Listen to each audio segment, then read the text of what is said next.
buenos días, mis queridos hermanos. Estamos aquí como cada domingo. Le damos la bienvenida a todos. Les invitamos también a ponerse cómodos en sus hogares. Invitemos a un familiar y todos unidos para poder exaltar y glorificar el nombre del Señor. Como cada domingo, estamos aprovechando el tiempo para venir y glorificar a Dios. Para eso voy a estar leyendo en el Salmos 105:4, dice su palabra: buscad a Jehová y su poder, buscad siempre su rostro. Un versículo muy propicio para este tiempo, que aunque estemos en nuestros hogares, Dios nos llama a mantenernos en comunión con Él en tiempos de angustia. Dice que necesitamos aferrarnos totalmente a Dios y a su palabra para nosotros poder sobrellevar en esos tiempos difíciles.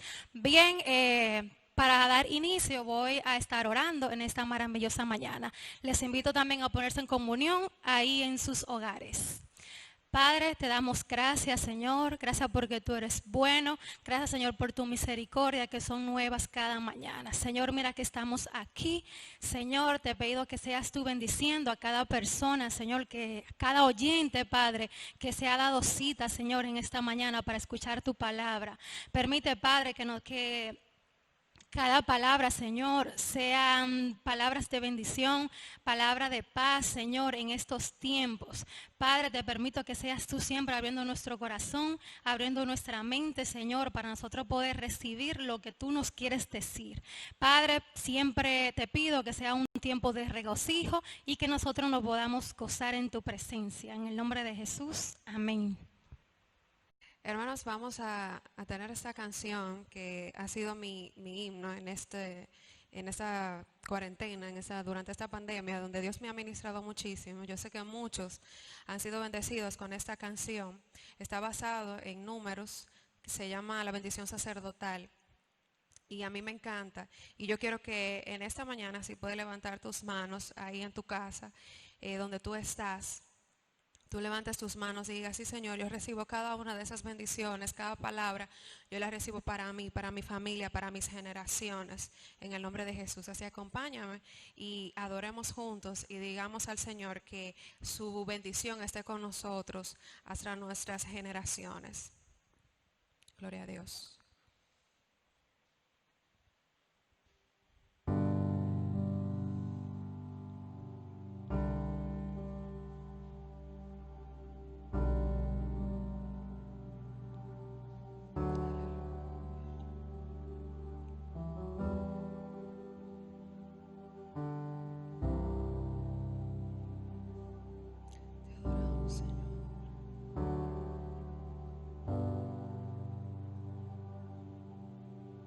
Dios te guarde y bendiga,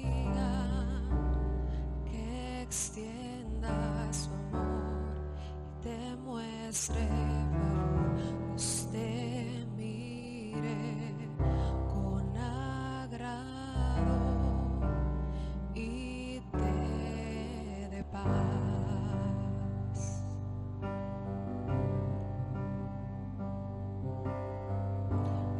Te guarde y bendiga, que extienda su amor y te muestre favor. Te mire con agrado y te dé paz.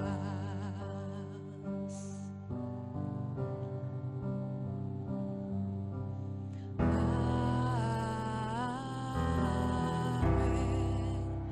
amén,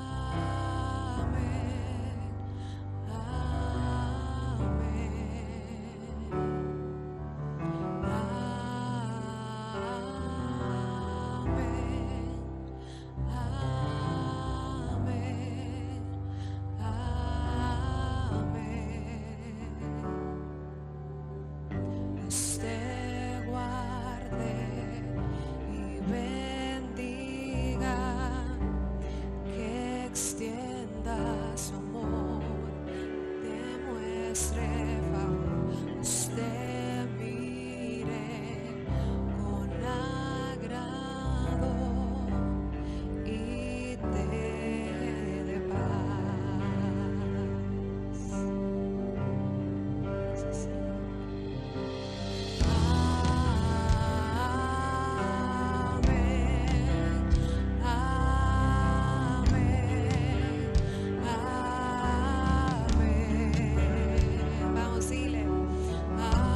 generaciones, tu familia y tus hijos y los hijos de tus hijos, que te cubra con su gracia hasta 1000 generaciones, tu familia y tus hijos y los hijos de tus hijos, su presencia te acompañe donde quiera que tú vayas, que te llene, te rodee, va contigo de mañana y de noche, en tu entrada y salida, en tu llanto y alegría. Él te ama, Él te ama, Él te ama, Él te ama, Él te ama, Él te ama, Él te ama, Él te ama.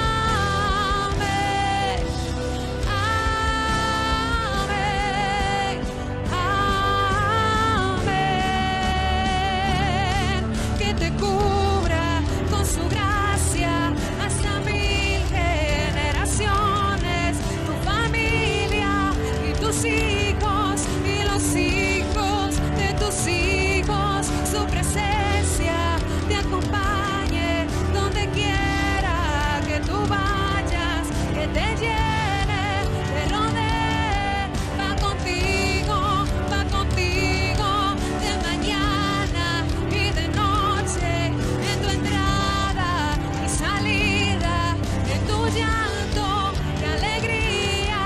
Él te ama, Él te ama, Él te ama, Él te ama, Él te ama,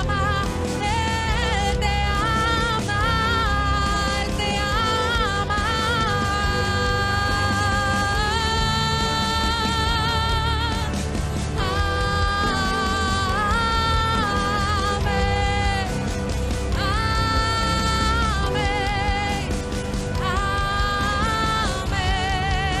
Amén, Señor.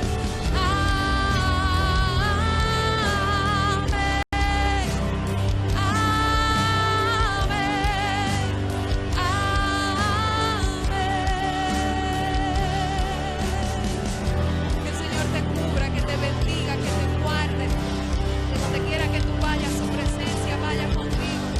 Él siempre vaya delante de ti, te cubra, te bendiga como te ha prometido y te haga 1000 veces más de lo que ahora eres. Aleluya. Recibe todo gozo. Recibe todo gloria, Señor. Amén.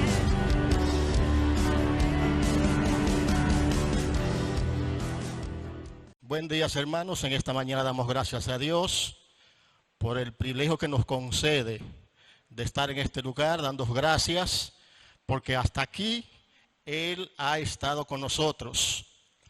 Dios nos ama, Dios nos cuida, Dios nos protege, y eso lo ha evidenciado siempre. Él nos dijo que estaría con nosotros hasta el fin del mundo. Y nosotros somos testigos de que Dios en todo momento, en todo lugar y en todas las cosas que hemos hecho, Dios ha estado con nosotros. Y qué bueno es Dios.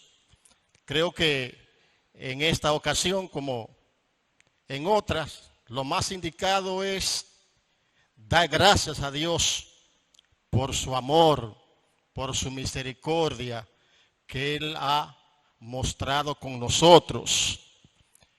Y yo creo que en estos momentos, en esta mañana, debemos seguir dando gracias a Dios por su gran amor.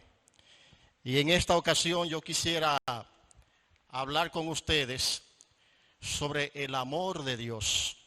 Ya la hermana Orfíbica introdujo una canción donde decía que Dios nos ama a nosotros, a nuestros hijos y a los hijos de nuestros hijos. toda una generación. Y es así, porque Dios nos ama ahora, mañana y siempre. Quisiera que compartamos un texto bíblico muy conocido por todos.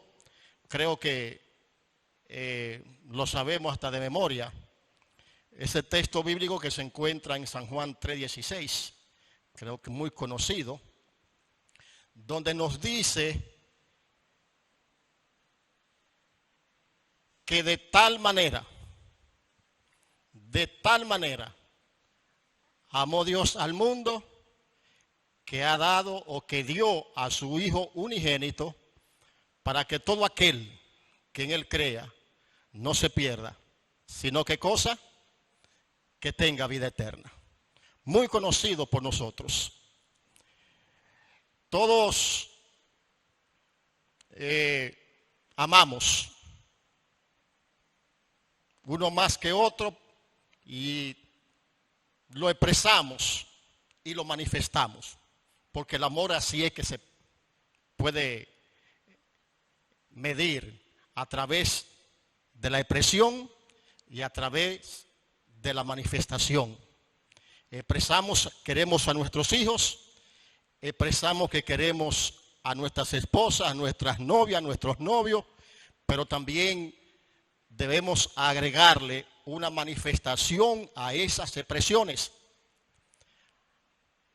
A nuestras novias le decimos que las amamos mucho, a nuestras esposas, y cuando somos novios le ofrecemos hasta el cielo a nuestras novias. Una manera de que ellas entiendan lo mucho que la queremos. Y ellas se lo creen, pero qué bueno. Dios nos ama y lo ha dicho y lo ha expresado. Ahora, ¿cómo podemos nosotros entender la magnitud de ese gran amor que Dios ha expresado? El texto bíblico nos dice que de tal manera. ¿Qué entiende usted por eso? ¿Qué entiende usted por de tal manera? No hay una vara de medición que usted diga del 10 al 20, que usted diga 1, 2, damos a Dios, Dios me ama hasta el 10, hasta el 15, hasta el 20, etcétera, etcétera. No hay una vara de medición para eso. Porque no tenemos un amómetro donde podríamos decir Dios nos ama hasta tal punto. Pero lo que Dios hizo por nosotros, la manera en como Él lo manifestó, nos da a entender que Dios nos ama mucho. Dios nos ama de una manera inimaginable. Escapa a nuestro entendimiento humanamente hablando. Y muestra de eso es, miren hermanos, cuando la creación y cuando Dios decidió crear al hombre, como es de conocimiento, sabemos que Dios hizo al hombre a nuestro albedrío, a nuestro propio albedrío, que Dios no nos hizo una máquina robótica donde podríamos Él decidir lo que nosotros quisiésemos hacer, sino más bien que nos dio libertad para nosotros hacer lo que queramos, de amarlo o no amarlo. Él dejó esa prerrogativa en nosotros. Pero imagínense que cuando el hombre peca, se produce una separación entre Dios y el hombre. El pecado produjo una separación. Ya Dios no se podía comunicar con el hombre en la manera como lo hacía antes de pecar, sino más bien que hasta al hombre pecar se produjo una separación entre Dios y el hombre. Entonces, en su plan de salvación, en el plan de Dios a restaurar al hombre, dijo que daría a su Hijo a morir por los pecados del mundo para luego restablecer esa comunión a través de Jesucristo. Y esa es la razón por la que Dios vino a este mundo y murió por nosotros, murió por tu pecado, para que a través de su sacrificio nosotros pudiésemos tener nuevamente ese encuentro con el Padre. Y la decisión no es fácil, hermano. La decisión no fue fácil. Porque si nosotros nos podemos a pensar en el amor hacia nuestros hijos, yo sé que no somos capaces de sacrificar a un hijo nuestro por salvar a otro. Yo no doy ni un hijo mío por salvar al mundo. Yo no lo hago. Y yo creo que usted tampoco lo hace. Pero Dios lo hizo, porque ahí se queda evidenciado el gran amor que Dios tiene para con nosotros. Imagínese que en aquella propuesta que se hizo, en la planificación de restaurar al hombre, como dije ya anteriormente, hubo una separación. El hombre pecó. ¿Y qué es el pecado? El pecado es la transgresión de la ley. E inmediatamente el hombre pecara, ya estaba separado de Dios y por tal razón merecía la muerte. Porque el pecado es transgresión de la muerte y cuando usted peca, la Biblia dice que el que peca ciertamente morirá. O sea que inmediatamente usted pecó, no había forma de cómo restaurar esa comunicación, ese encuentro con Dios, al menos que Jesús no viniese a este mundo a morir por nosotros. Pero, como ustedes saben, lo referente a los sentimientos, lo referente a las emociones, no podemos tener una medida exacta sobre eso, sino bien que algunas veces especulamos sobre cuánto Dios nos ama o cuánto nosotros amamos a alguien. Imagínense que la Biblia dice que si el hombre pecare, la paga del pecado es muerte. Pero también dice la Biblia que si el hombre confesase sus pecados y se apartara de él, encontrará misericordia. Entonces, ¿cómo entiende eso? Que si el hombre tiene que morir porque pecó y resulta que nuevamente dice que Dios lo perdona, que hay misericordia para el hombre. Entonces, esas fueron de las disputas que el enemigo estuvo analizando y hasta ciertamente y hasta en la medida de lo posible demandó de Dios ese asunto. ¿Cómo es posible que si tú dices que el hombre va a morir y ahora dice que si el hombre pide perdón, tú lo perdonas y lo salvas? Eso no tiene sentido. Porque tú que dijiste que va a morir, tú eres Dios, tú no puedes echar eso para atrás. Tiene que morir. Ahora, si tú lo salvas, está faltando a lo que ha escrito. Y lo que tú has escrito tiene que ser ahora y para siempre. Y si tú dices una cosa ahora y mañana dices otra, no es creíble la palabra de Dios en ninguna parte. Hay que mantener que el hombre va a morir y hay que mantener la escritura de que si el hombre pide perdón, Dios es misericordioso y le perdona. Entonces, Dios en su inmensa sabiduría dijo, el hombre va a morir. Si el hombre, si peca, muere. Pero si se arrepiente de sus pecados, tiene salvación. Y por los pecados del hombre, entonces yo voy a morir yo voy a enviar a mi hijo a que muera por la humanidad. Entonces cuando Satanás o el enemigo vio que Dios estaba capaz de sacrificar a su propio hijo por rescatar a la humanidad, entonces él dijo, bueno, ya con Dios no tengo nada que buscar. Entonces Satanás encauzó todo ese esfuerzo para que nosotros, los que somos beneficiados de ese sacrificio de Cristo, no lo aceptemos. Y así el plan de Dios que lo trazó para nuestra salvación no se cumpliera, pero no porque Dios no quiere que se cumpla, sino porque nosotros no estamos en la disposición de aceptar ese sacrificio que Dios hizo por cada uno de nosotros. A medida que nosotros como seres humanos queremos a nuestros hijos, somos capaces de dar buenas cosas a nuestros hijos. Y algunas veces hasta sacrificamos cualquier cosa por nuestros hijos. Yo he visto padre o madre lanzarse a un edificio en llama para rescatar a su hijo. Y hay que sostenerla y hay que agarrarla porque se va.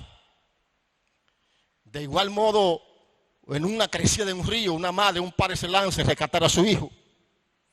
Porque es la forma en como nosotros, humanamente hablando, podemos expresar o podemos manifestar el amor que sentimos. No es lo mismo tampoco que si no es el hijo mío que está en peligro, que yo me lance. O que no es el hijo mío que está en una crecida de un río, me lance. Porque la gente, si ve una acción como esa, si es en incendio, lo que dicen, llame a los bomberos. O si es que se está en una zona de peligro, llamen a 911. Pero usted no lo hace, porque solamente usted hace eso por sus hijos. Debiera de hacerlo, pero usted no lo hace. Pero Dios no escatimó nada. Dios murió por nosotros, por los hijos, por lo tuyo, por lo mío y por toda la humanidad. Ahí se estriba la grandeza y la gran manifestación del amor de Dios.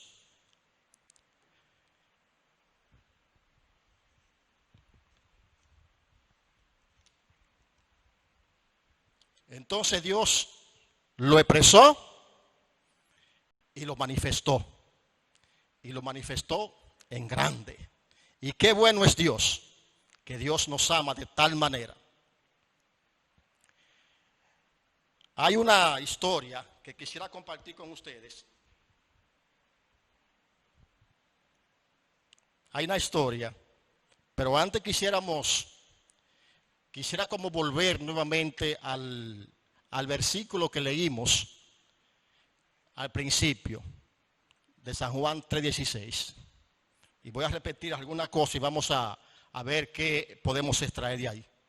Porque de tal manera amó Dios al mundo, que ha dado a su Hijo unigénito para que todo aquel que en él crea no se pierda. La palabra dice, cuando Dios nos dice que amó, se podía interpretar y entender que está en un tiempo pasado, o sea que Dios no nos ama ahora.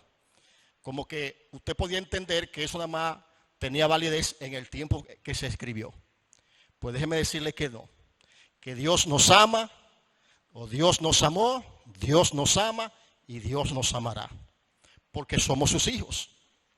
Y Dios no se cambia ni tiene punto de variación. Dios es Dios hoy, mañana y siempre. Y lo que Él dice es para siempre. De manera que Dios nos ama hoy y nos amará. Y amará, te amará a ti, y amará a tus hijos y a los hijos de tus hijos, como decía la canción. Otra palabra que quiero señalar es, para que todo aquel que en Él cree, hay que creer en ese sacrificio que Dios hizo por nosotros. Hay que creerlo y aceptarlo. Si usted no lo cree, todo el plan, todo ese proceso que Dios ha hecho para restaurar al hombre al hombre con Dios se cae. Si usted no cree que Dios nos ama y que Dios envió a su Hijo para rescatarnos, si usted no cree eso, todo el esfuerzo que Dios ha hecho para restaurar a la humanidad se cae. Se cae en usted, no en todo el mundo, se cae en el que no cree. Ahora hay una promesa. La promesa es que si usted ama a Dios, si Dios ama, lo que Dios puede esperar de usted es que usted lo ame. Y si usted cree que Dios murió por usted y usted acepta el sacrificio de Jesús para su restauración, entonces Dios le da la vida eterna. Dios le da la vida eterna. Pero una vida eterna diferente, una vida eterna sin dolor, una vida eterna sin sufrimiento, una vida eterna sin ningún tipo de problema, una vida eterna en un mundo diferente al que estamos viviendo, una vida eterna en un ambiente de sanidad, en un ambiente de protección, sin temores, sin miedo, sin chikungunya, sin COVID. ¿Para qué quiere usted vivir una eterna con sufrimiento, con pesares, con amargura, con dolor? No. Dios va a eliminar todo eso y nos va a entregar una vida nueva, un ambiente sano y una vida diferente. Eso es lo que Dios promete. Nosotros tenemos que aferrarnos a esa promesa de Dios. Y si lo hacemos así, si creemos en Dios, que Él murió por nosotros, que Jesús murió por nosotros, que sacrificó por nosotros y que dio su vida por nosotros, entonces lo que menos podemos hacer nosotros es ser agradecidos. Reconocer ese sacrificio que Dios hizo por nosotros y agradecerle. La palabra gratitud.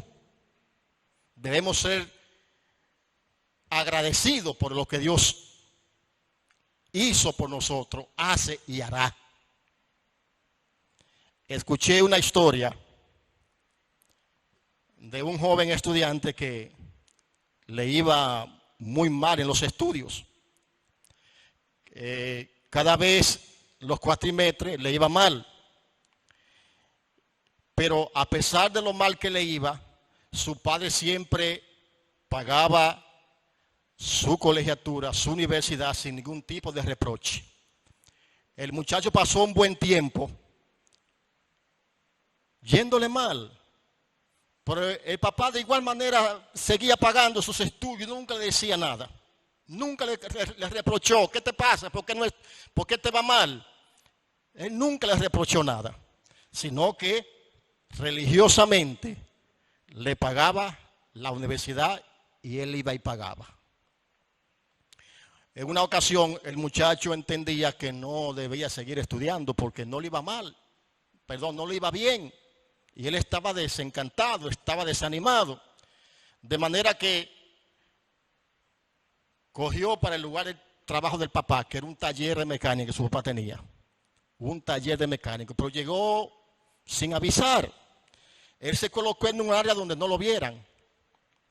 Y él pudo observar a su padre cómo trabajaba en el taller, lleno de grasa, los majones que se daba aflojando las tuercas. A veces se da más quemaduras con la soldadura que tenía que hacer. Sucio, engrasado, y a veces recibía reproches de los clientes. Él contempló aquel panorama, aquel cuadro del papá. Pero mira cómo que mi padre se gana el dinero para yo pagar la universidad. Y esto le impactó. El papá el día siguiente, o sea, en la tarde, le entrega el dinero y tampoco le dijo nada.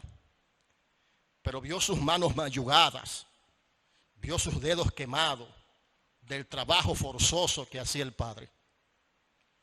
Hermano, miren, pues no bastó.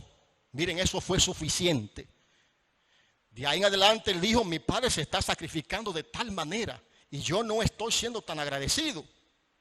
Y eso fue suficiente para él entender que debía agradecer ese acto de sacrificio que su papá hacía. De ahí adelante, hecho para adelante, hoy es un pastor. Gracias al sacrificio que Dios hizo por él. El sacrificio que el padre hacía por él. Entonces debemos ser agradecidos, mostrar gratitud, agradecimiento. Si nosotros, dice la Biblia, que si nosotros siendo hijos malos, podemos dar buenas cosas a nuestros hijos, ¿qué será nuestro Padre Celestial?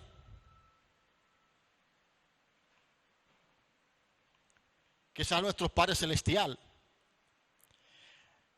Oiga, hermano, la Biblia está llena de hombres y mujeres que sacrificaron todo por amor a Dios. Hombres y mujeres que fueron capaces hasta de ofertar su propia vida, pero se aferraron tenazmente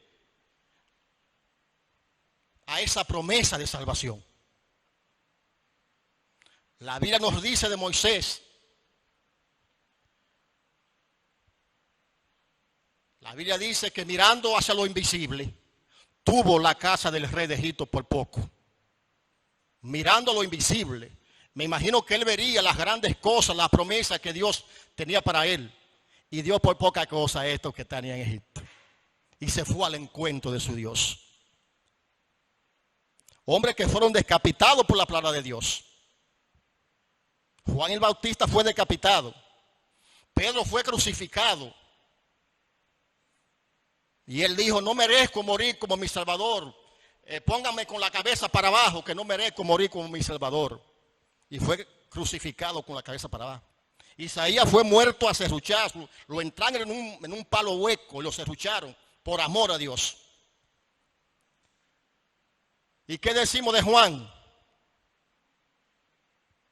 Juan, el escritor del Apocalipsis, lo que la Biblia nos dice fue que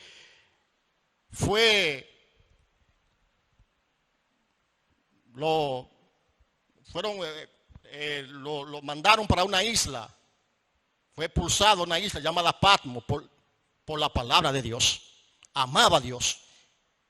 Pero no solamente se queda ahí. La historia nos dice que la intención que había para Juan no era en mandarlo, no era desterrarlo para la isla Patmos, sino más bien que para él tenían algo peor. Un tal Luteciano, quien era el emperador en los tiempos de Juan, la intención era freírlo vivo. Y pusieron a calentar un barril de aceite, pero no se calentó el aceite. Pasó todo el día hirviendo la llama encendida y el aceite no se calentó. Entonces tuvo miedo, porque lo que pasa era que Juan no era un tumbapolvo. Juan creía en Dios y amaba a Dios. Y ustedes saben que a la gente que ostenta algún poder, le gusta que los reverencien, que les rindan pleitesía. Juan no hacía eso. No era tumbapolvo, como decimos ahora. Era un hombre que creía a Dios, reverenciaba a Dios y solo a Dios. Y estaba dispuesto hasta morir por eso si era necesario. Entonces el emperador se intimidó, cogió miedo y lo mandó para la isla llamada Patmos. De manera que hay mucha gente que ofertaron sus vidas porque se aferraron a esa promesa de salvación y hoy están reservados para la vida eterna. La Biblia nos dice que Dios estará con nosotros todos los días hasta el fin del mundo. ¿Y por qué dice la Biblia eso? Porque Dios nos ama. En este mundo turbulento y lleno de conflictos y problemas, ¿usted cree que Dios nos dejaría solo en una situación como esta, siendo que nos ama? No. ¿Usted dejaría a su hijo que vaya a un lugar de peligro? No, no voy. Te dice que no va, por lo menos va con él. Dios no nos va a dejar solo, porque Dios nos ama. Dios dio mucho por nosotros. Ahora, en la medida que nosotros podamos evaluar, reconocer ese amor de Dios, debemos responder de igual manera.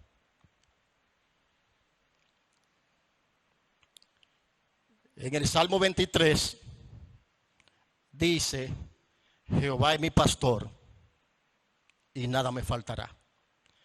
Yo sé que en estos tiempos que estamos viviendo son tiempos difíciles, pero mantengamos la esperanza, la certeza de que Dios nos ama. Y si Dios nos ama, a usted no le va a faltar nada. Dios va a proveer comida. Dios va a suplir lo que necesita porque Él lo ha prometido. Nada nos faltará. Y si es nada, es nada. Ahora, si usted entiende otra cosa, hay dos cosas que podemos señalar. Si dice que Dios nos ama o que no nos faltará nada, entonces la Biblia miente. O usted cree que le falta algo cuando en realidad no le hace falta nada. Entonces, Dios va a proveer y no nos va a faltar nada porque Él lo ha prometido. Yo estaré con ustedes hasta el fin del mundo. Y también dice, y voy a estar con usted y a usted nada le faltará. Cabe mencionar que en estos tiempos difíciles de cuarentena y en estos tiempos en que estamos todos recluidos y aparentemente vemos las cosas oscuras, no temamos porque Dios está al control. Dios está con nosotros. Él lo ha prometido. Cuando la plaga de Egipto Dios utilizó un protocolo para que la plaga no le hiciesen daño al pueblo de Dios. En el libro de Éxodo 12 y 11, el capítulo 12 y 11, Dios instruyó a Moisés para que orientase al pueblo sobre lo que tenía que hacer para que el pueblo saliese ileso de aquella plaga. Un protocolo. Debían permanecer encerrados y debían buscar un macho cabrío, un ternero de 1 año, y debían matarlo y poner la sangre en los linteles, en el portón de las puertas. Y ese animal tenían que comérselo en la noche. Si una familia era cortita, de 2 o 3 miembros, no se comía animal, el protocolo era que usted tenía que buscar la familia que le quedase al lado y compartir ese animal, porque había que comérselo en la noche. No podía quedar para el otro día, excepto para el desayuno. Y había que comérselo asado en el fuego, sin ningún tipo de agua. Era asarlo en el fuego y comérselo así todo. Era el protocolo. Y Dios estuvo con esa gente. Y cumplían con el protocolo y el Señor les cuidó. Y lo protegió y salieron ilesos. De manera, hermanos, que nosotros de igual manera estamos llamados también a cumplir con los protocolos establecidos en esta situación de crisis que estamos viviendo. No podemos desobedecer las ordenanzas de las autoridades, que esas ordenanzas emanan para que nos cuidemos, para que no nos infectemos y salgamos bien. Dios nos ayude en esta mañana y Dios nos cuide y Dios permita entender el sacrificio que Dios y Jesucristo hicieron para nuestra restauración, y permita Dios que podamos entender el sacrificio que Dios hizo y podamos responder de manera agradecida, llenos de gratitud hacia ese gran sacrificio que Dios ha hecho por nosotros y lo hará con usted, lo hará con sus hijos y con los hijos de sus hijos, porque Él lo ha prometido. Y si Dios lo promete, lo cumple. Dios es un Dios de hoy, mañana y siempre. Que el Señor nos bendiga y el Señor nos guarde y el Señor nos ayude a entender y a obedecer su palabra. Que el Señor le bendiga.